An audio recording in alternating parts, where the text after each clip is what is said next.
Allah aja difitnah sih Bang Ledeng ya. Wah. Fitnah akhir zaman, fitnah itu udah banyak gitu kan. Bagaimana caranya kita meminimalisir itu? Mungkin ada amalan-amalan yang Beliau ini keturunan dari Sayyidina Hasan. terus kalau Ada besar. Nabi Isa itu runtutannya gimana? Ya mudahnya gitu.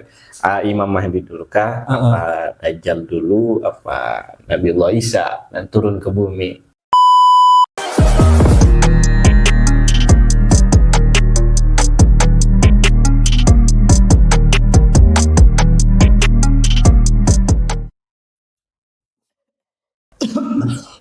Mbak. Sakit deh. Mbak. Enggak sehat-sehat. Ada yang nanya nih, Mbak. Apa itu? Di YouTube. Namanya jelas. Pertanyaannya, banyak hadis Nabi yang menjelaskan tentang Imam Mahdi dan turunnya Nabi Isa menjelang kiamat. Kalau kita mengimani hal itu, apakah termasuk percaya kepada takdir yang sudah ditetapkan Allah dan tidak bisa dirubah? Bagaimana sebenarnya kisah lengkap tentang mereka berdua, Nabi Isa dan Imam Mahdi berarti kan di akhir zaman nanti. Panjang banget, Pak. Ya gitu pokoknya. Mungkin iman kepada hari akhir itu takdir atau bukan? Percaya kepada takdir. Percaya kepada takdir sih. Iman kepada hari akhir, apakah termasuk percaya kepada takdir yang sudah ditetapkan Allah dan tidak bisa dirubah? Dan bagaimana sebenarnya kisah lengkap tentang mereka berdua di akhir zaman? Kan belum ada kisahnya. Belum terjadi, Pak. Ini kita lagi ngibicarain yang belum ada visioneri. Enggak itu. Yang begitu mah apa kata Gus Baba? Orang yang belum kejadian mah pasti banyak perbedaannya pasti banyak versinya begitu. Yang udah aja suka beda versinya, ya tergantung siapa yang cerita kan. Ya udah nih. Lanjut aja nih. Dan mengimani hal itu hari kiamat berarti apakah termasuk kepada bukan mengimani hari kiamat ya, mengimani kepada Al-Mahdi dan Nabi Isa menjelang hari kiamat. Percaya ya kan hadirnya Imam Mahdi, takdir dan ketetapan Allah. Iyalah, kan termasuk runtutan daripada itu menuju final itu kan. Iya. 21 kayaknya itu. Gimana? Tapi Lamin Yamal itu, Mbak. Lamin Yamal 21. Kemarin Real Madrid sama Barcelona ya? Barcelona. Apaan itu? 13 lawan 12 kan dia 13 lawan 12. 12 lawan 11. Oh. Satu lagi baju kuning ada tuh. Wah, sih tuh, Pak. Jadi ngomongin bola ini. Iya, ini nih ngomongin bola juga nggak apa-apa sih, Pak. Gimana, Pak? Tadi baca sendiri, Pak. Jangan di bawah itu. Oh iya, di bawah. Guys. Iya, kemarin takdir kan ada yang udah malam. Itu kan ada yang tidak bisa dirubah itu kan. Iya. Itu kan hadis Nabi. Gitu. Tapi untuk kejadian dalam arti kisahnya nanti bagaimana ya Allah alam itu, tapi kan hanya diceritakan ya intinya akan hadir daripada Imam Mahdi gitu kan. Imam Mahdi itu siapa gitu kan, terus Isa Al-Masih yang Allah angkat ke langit kan, Nabi Isa, terus di pertengahannya kan ada itu yang mata satu itu tuh. Ada Dajjal. Siapa sebenarnya Mahdi itu, Deng? Coba tolong dijelaskan. Saya sebetulnya nggak terlalu kayak ensiklopedia akhir zaman itu saya kurang begitu membaca lah, kurang begitu mengikuti juga. Cuman kalau kata orang gitu ya, orang-orangnya juga orang-orang terpercaya, orang yang memang yang memiliki keilmuan tentang itu. Ibaratnya itu di kitab siapa dah Syekh Barjanji itu yang min isyrati sa'ah itu, jadi ya tanda-tanda daripada hari kiamat. Ya. Saya sempat nulis ibaratnya karena baca ini, baca apa namanya, komenan ini, takutnya Baba mau bahas juga, ternyata benar tadi WhatsApp bahas ini. Itu jadi Al-Mahdiyu min waladi Fatimah radhiyallahu anha. Jadi Imam Mahdi ini memang dari keturunan dari Sayyidah Fatimah, berarti memang dari keturunan Kanjeng Nabi SAW, bukan dari jalur lain. Dari sini dulu aja, dari sini dulu nih, sebetulnya membantahkan penolakan Nasabah Alawi. Lanjut. Yakhruju fi akhir zaman, dan Imam Mahdi ini yakhruju, keluar, lahir berarti ya. Di akhir zaman, munculnya di akhir zaman gitu kan. Di akhir zaman. Apalagi tuh? Wa yamla'u ardo adlan kama muliat jauron wa zulman. Jadi yamlau memenuhi ardo kepada bumi, adlan.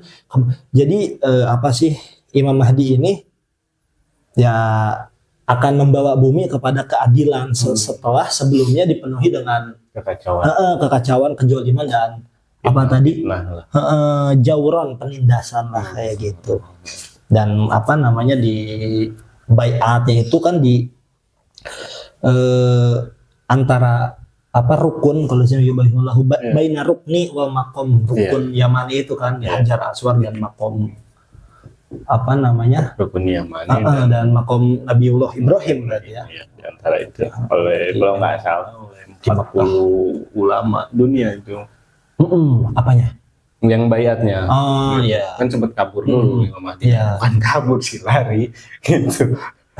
Iya, mereka kan nggak ngaku-ngaku kan. Iya. Dia kayak gitu mungkin, Pak.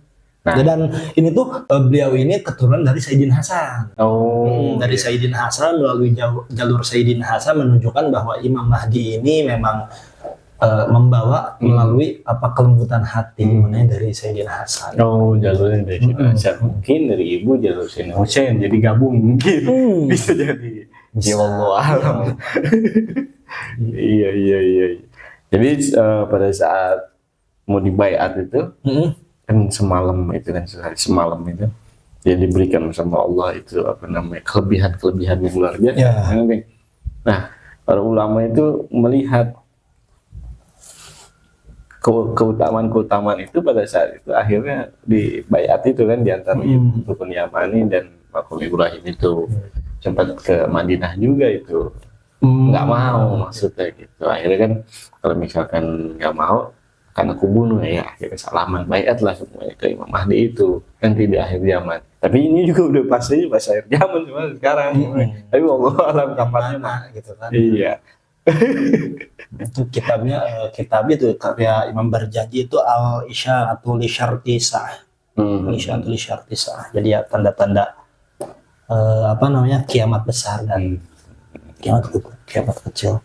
Terus kalau Nabi Isa itu runtutannya gimana? Ya mudahnya gitu. Imam Mahdi dulu kah? Apa Dajjal dulu? Apa Nabiullah Isa dan turun ke bumi? Oh iya. Apakah bareng nih tiga-tiganya sezaman istilahnya? Gimana menurut Bapak? Nanya. Jadi kalau ini sebelumnya baca-baca, karena saya nggak ada kitabnya, lihat di PDF-nya itu Nabi Imam Mahdi kan lahir gitu kan. Nabi Isa, Dajjal juga udah ada, cuman entah di mana kan, nggak tahu di mana. Sherlock enggak kan, udah gitu ya. Inilah di masa Imam Mahdi ini kan umat ini memang ada dalam kemakmuran gitu kan, sesudah sekian lama berada dalam kezaliman, akhirnya menemui kemakmuran, kemaslahatan, lalu muncul kan ini Dajjal yang bakal buat onar, buat fitnah segala macam, dan fitnahnya ini memang luar biasa kan. Diantara bisa menghidupkan, seolah-olah menghidupkan orang mati, padahal enggak, ya itu cuman ilusi mungkin, tipu daya, sihir kayak gitu. Terus ya sampai akhirnya yang mengikuti Imam Mahdi ini memang siap berperang lah dengan Dajjal ini, walaupun Dajjal juga pengikutnya kan banyak, maksudnya diantara bahkan disebutkan pas saya baca itu pengikutnya itu ya pakai pakaian ya ahli agama di Yahudi itu, pakai pakaian yang jubah besar kayak gitu, bahkan berselendang hijau, di mana sekarang fuqaha ya, ahli fikih biasanya selendangnya hijau ya. Cuman ya itu memang dari orang-orang yang alim, cuman yang ya mungkin keimanannya memang harusnya ke situ gitu. Ya kemudian itu kan muncul Nabi Isa kan buat membunuh Dajjal. Buat membunuh Dajjal, di mana dibunuhnya itu di Babulud. Babulud itu di daerah mana sih? Palestina. Gitu ya. Kalau Dajjal munculnya di Khorasan, di daerah Irak atau Afghanistan situlah. Oh, daerah sana. Daerah Timur Tengah berarti. Timur Tengah. Bukan di Indonesia, bukan. Soalnya kan kalau di Indonesia juga ada yang namanya itu ya, kisah-kisah ini.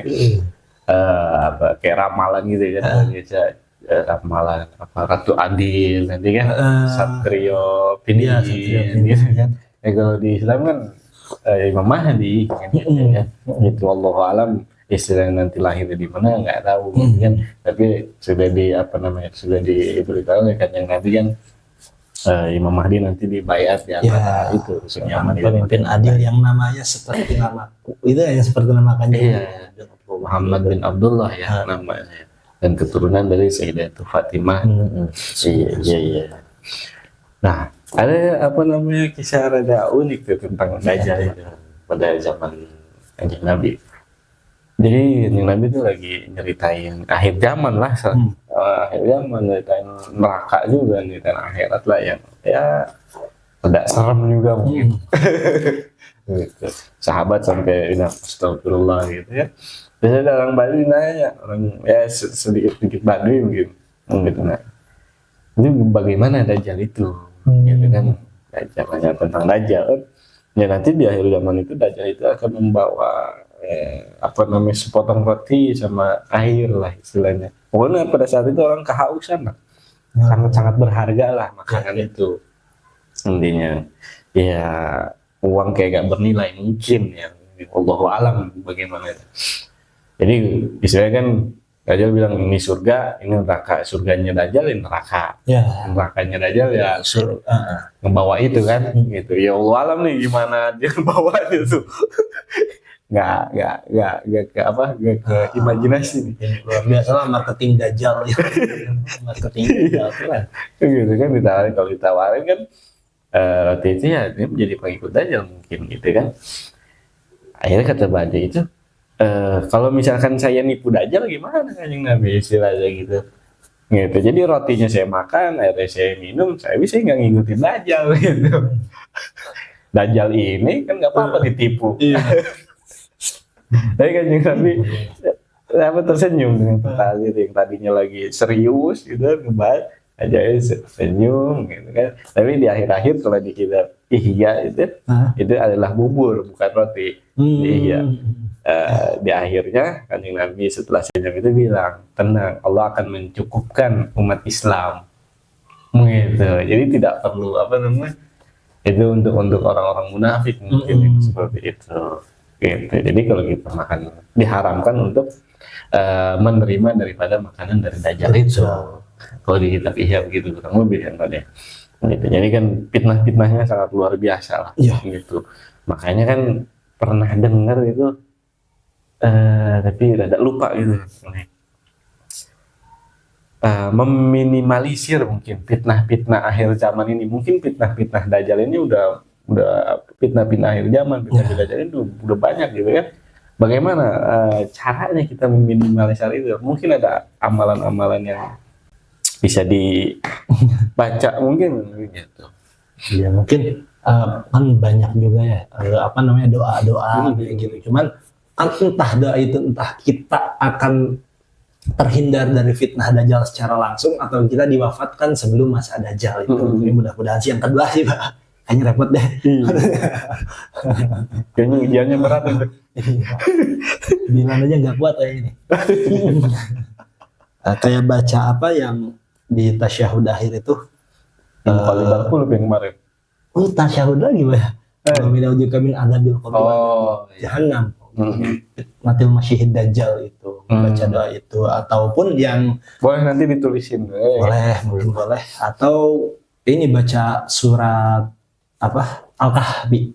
Al-Kahfi itu setiap malam Jumat ya. Dibaca semuanya setiap malam Jumat ya, semuanya baca surat Al-Kahfi setiap malam Jumat itu menghindari dari fitnah dajjal. Atau juga kita bisa dengan menghafal 10 ayat pertama dari surat Al-Kahfi itu 10 ayat pertama. Cuman bukan berarti kalau udah hafal 10 ayat pertama surat Al-Kahfi, wah punya jaminan nih nggak kena fitnah dajjal. Udah aja nggak baca lagi, jangan juga tetaplah baca.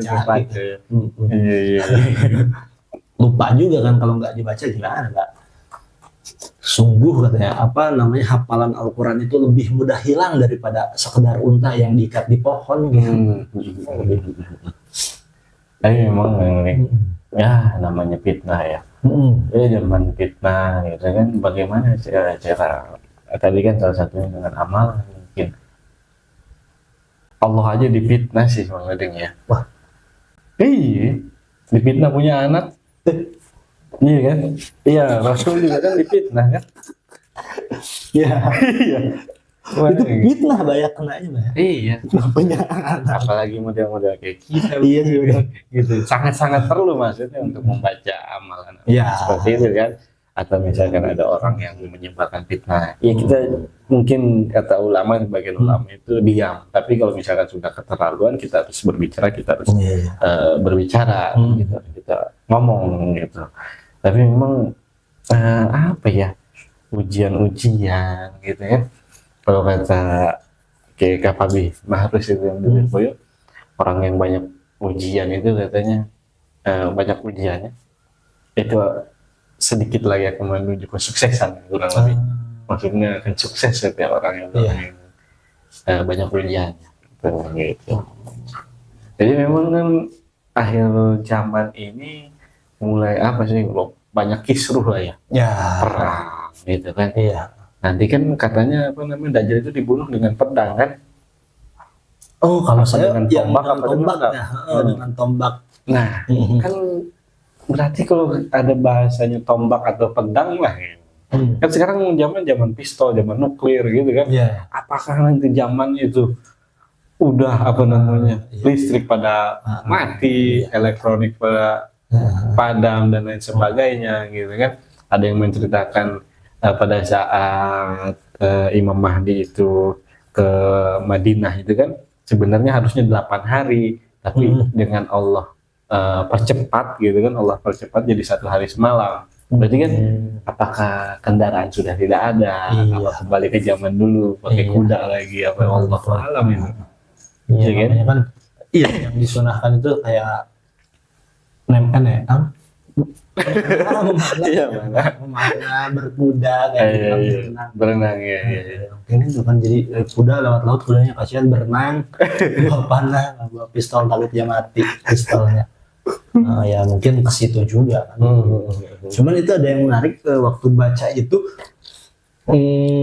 Dajjal itu sebetulnya meleleh ketika bertemu dengan Nabi Isa. Nabi Isa itu kan turun di mana, di menara putih itu kan. Meleleh gimana ini? Jadi seperti garam, bahasanya seperti garam yang dicelupkan ke air ketika bertemu dengan Nabi Isa Dajjal itu. Ya maksudnya dengan hembusan napasnya, ya maksudnya ya itu napas ilahiyah lah yang bisa membunuh ya musuh-musuh Allah, orang-orang kafir gitu kan.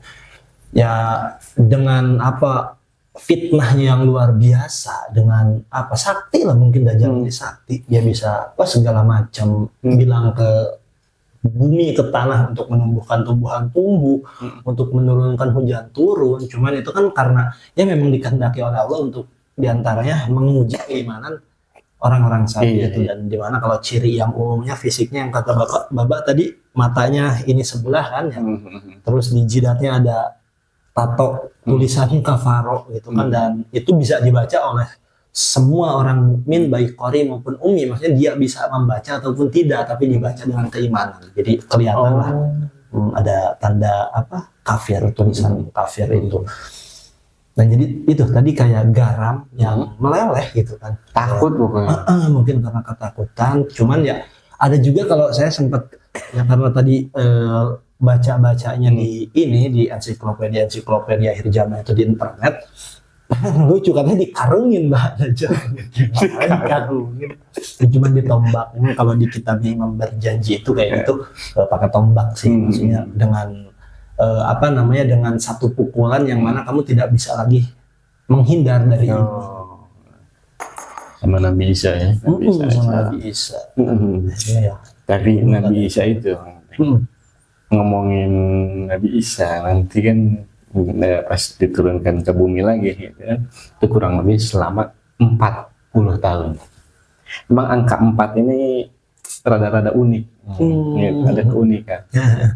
Kalau kita kan kadang istilahnya santri nih makan kurang 4. Apa tuh? 4 sehat 5 sempurna kan gitu. Iya. Kadang nasi garam misalkan sama bubuk rendang, bawahnya empal. Kalau sempurna pakai susu kan, iya kan? 4 sehat 5 sempurna. Iya. Susu. Iya kan? Iya. Nasi mandi, nasi kebuli. Jadi selama Nabi Isa itu selama 40 tahun ada di di bumi ini. Nanti Nabi Isa itu meninggal. Jadi ada kisah zaman sebelum Kanjeng Nabi itu di Madinah itu kan di tempat dimakamkannya Nabi Muhammad SAW itu kan ada 3 ya. Ada 3 makom. Yang pertama kan Nabi, terus setelah Nabi Muhammad meninggal kan digantikan oleh Sayyidina Abu Bakar. Sayyidina Abu Bakar itu kan orang paling dekat sama Nabi kan. Itu saking sampai amalan orang seluruh dunia jika ditimbang ya nggak ada apa-apanya sama Sayyidina Abu Bakar. Sayyidina Abu Bakar mau meninggal minta izin kan sama Sayyidah Aisyah itu sama putrinya ya, itu untuk dimakamkan di sebelah makam kekasihnya. Setelah itu Sayyidina Umar kan, Sayyidina Umar juga meminta izin kepada Sayyidah Aisyah melewati Abdullah bin Umar kalau nggak salah itu izinnya itu kepada Sayyidah Aisyah, akhirnya diizinkan dimakamkan di situ juga. Itu 3 kan tuh. Terus Sayyidina Utsman waktu itu sempat meminta izin tapi kan tidak diizinkan kalau nggak salah gitu kan. Terus terakhir Siti Aisyah sendiri kan. Jadi kan para nabi itu golibnya atau rata-ratanya biasanya dimakamkan di tempat beliau meninggal.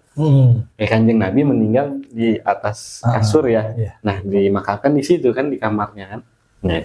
Nah Siti Aisyah pun pada saat mau meninggal ingin dikuburkan di samping itu, di samping baginda Nabi, maksudnya area makam itu.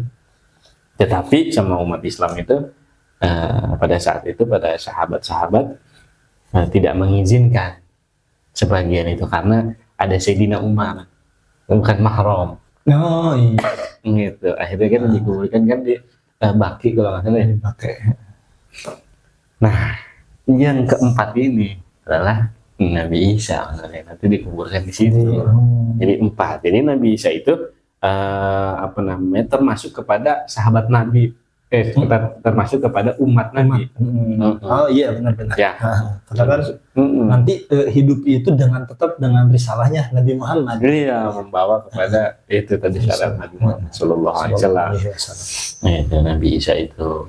Makanya pada saat nanti sholat subuh itu nanti diceritakan yang jadi imamnya itu Imam Mahdi, bukan Nabi Isa. Nabi Isa mempersilahkan kepada Imam Mahdi untuk jadi imam. Iya kan turunnya juga waktu subuh kan ya. Nabi Isa itu. Waktu subuh. Habis dari luar angkasa nih katanya. Waduh.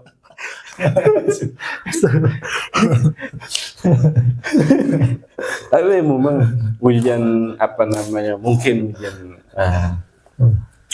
umat di akhir zaman itu nanti emang berat mungkin ya, sangat-sangat berat kan melebihi kita mungkin. Masya Allah gitu kan, kayak misalkan sebenarnya ujian itu gimana mungkin ya. Ngomong-ngomong ujian lah saya keluar sedikit nih gitu. Jadi ada kisah gitu. Pernah baca-baca ada seorang itu naik satu kapal. Nah, kapalnya ini karam lah mungkin gitu ya. Yang selamat ini cuma dia. Yang selamat cuma dia seorang. Dia menemukan satu pelampung, akhirnya terdampar di satu pulau gitu kan. Dan dia di satu pulau itu nggak ada siapa-siapa gitu. Akhirnya kan dia ya namanya sendirian gitu kan. Akhirnya cari makan segala macam gitu kan. Ngeliatin ke ujung ujung pantai, nggak ada yang datang kapal nggak ada yang lewat beberapa hari, udah sekian minggu sekian bulan itu nggak ada yang lewat juga. Akhirnya dia bangun ya gubuk lah kayak rumah gitu kan, untuk untuk bertahun-tahun lah gitu kan, untuk di situ sudah rapi nih gubuknya, sudah rapi gubuknya, rumahnya itu tempat dia tinggal. Akhirnya dia biasa bikin api unggun, terus dia cari makan. Kebetulan mungkin api unggunnya terlalu dekat dengan gubuknya. Pas cari makan, pas dilihat itu api udah besar. Kebakar. Itu asap udah menjulang tinggi lah. Akhirnya dia sampai ngomong tuh, ya Allah kenapa begini banget ini ujian takdir gitu. Yang kemarin tuh kita ngomongin takdir. Iya udah mah sendiri istilahnya, nggak siapa-siapa, udah bikin baru beres pula dibikin itu terbakar itu. Itu akhirnya dia nangis dan segala macam gitu. Ada peluit peluit kapal laut itu. Kata dia ada kapal lewat, seneng langsung kan. Tadinya sedih langsung berubah drastis itu jadi seneng gitu. Nyampe lah si kapal itu ngomong, kenapa bisa tahu ada saya di sini katanya, karena itu ngelihat asap itu katanya, yang besar menjulang tinggi.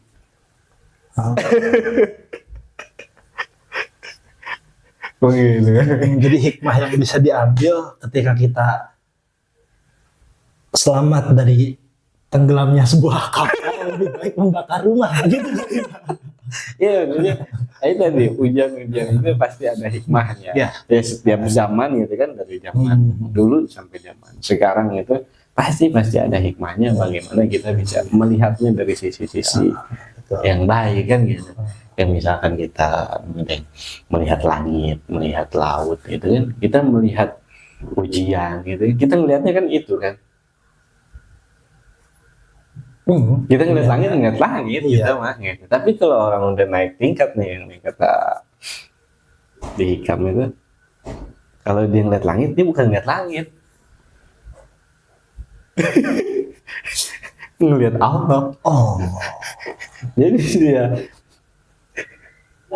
dia diberikan ujian, bukan ujian yang dilihat, yang ngasih ujian gitu. Yang Dadeng nih ngasih dikasih istilahnya, ya korek lah istilahnya, korek kayu gitu kan, yang diceklek juga kan. Tapi yang ngasihnya nih, istilah pimpinan dunia nih, misalkan raja dunia nih gitu. Ya. Seneng lah, bukan korek ya kan? Iya. Nggak aja sih korek lagi. Iya kan, iya. Kan 5.000 istilahnya. Oh iya kan, mungkin ngasih korek buat bakar rumah itu. Aduh. Cuman ya itu, Pak. Ya minta ini biar terhindar dari fitnah Dajjal. Situ lagi. Doanya gimana itu jadinya? Iya yang tadi ya. Coba tulis di bawah itu. Jadi sezaman intinya dia. Bersinggungan zamannya bareng antara Dajjal dan Imam Mahdi dan Nabi Isa alaihissalam. Ya, jadi intinya terlepas daripada doa-doa agar kita terhindar dari fitnah Dajjal, menghafal 10 ayat awal surat Al-Kahfi itu, atau ya hadis-hadis musnad atau hadis-hadis yang mutawatir yang lainnya yang menjelaskan tentang itu, ya tetap kita juga ketika belum tahu referensi itu, kita juga bisa tetap meminta, ya maksudnya agar dihindari terhadap fitnah Dajjal dengan bahasa kita, atau meminta ya diwafatkan sebelum itu juga rasanya lebih baik dengan ya keimanan kita gitu kan. Adapun kita umur panjang ya meminta ditebalkan keimanan lah. Tapi mudah-mudahan sih kayaknya berat. Tapi tenang aja. Allah Allah pasti ngasih ujian sama kita sesuai dengan kadarnya kan gitu. La yukallifullah. Tapi kan kalau kata Gus Paha, gitu kan, ya kata para ulama ya kan, kita mah nggak punya kunci neraka, punyanya kan kunci surga. Oh la ilaha miftahul jannah. La ilaha illallah. Kuncinya surga itu kalimat la ilaha illallah gitu. Itu kuncinya, Bay. Itu kuncinya. Kita mau doa, kuncinya udah ada, tinggal buka doang. Iya. Asal nerakanya gak ada pintu aja udah.